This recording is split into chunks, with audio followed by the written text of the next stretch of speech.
தமிழ்நாடு ஆளுநர் RN ரவி அவர்கள் காரைக்குடியில அழகப்பா பல்கலைக்கழகத்தில் பாஜகவினுடைய முன்னாள் தலைவர் தீனதயாள் உபாத்யாயனுடைய அவரை பற்றிய ஒரு புத்தக வெளியீட்டு விழாவில்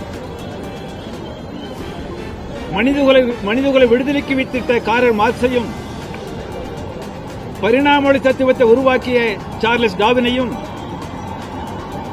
கடுமையாக விமர்சித்து அவதூறாக பேசியிருக்கிறார். அறிவிலித்தனமாக அரைகுறையாக புரிந்து கொண்டு பேசிய ஆளுநருக்கு நாங்கள் அறிவுபூர்வமாக பதிலளிக்க விரும்புகிறோம். உங்களுக்கெல்லாம் தெரியாதல்ல,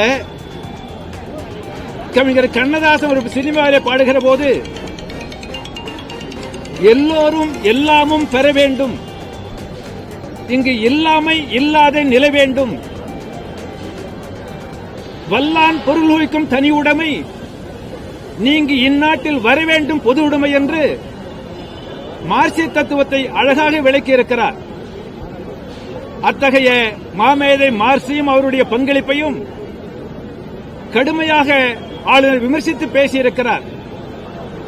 அதேபோல பரிணாம தத்துவத்தை உருவாக்கிய அறிவியலாளர் சார்லஸ் டார்வினை கடுமையாக விமர்சித்திருக்கிறார்.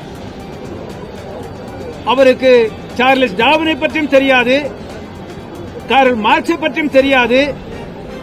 அவர் ஒரு கடந்தெடுத்த RSS பிரச்சார காரணத்தினால் இப்படி பேசி வருகிறார். மார்க்சிஸ்ட் கம்யூனிஸ்ட் கட்சி அவருக்கு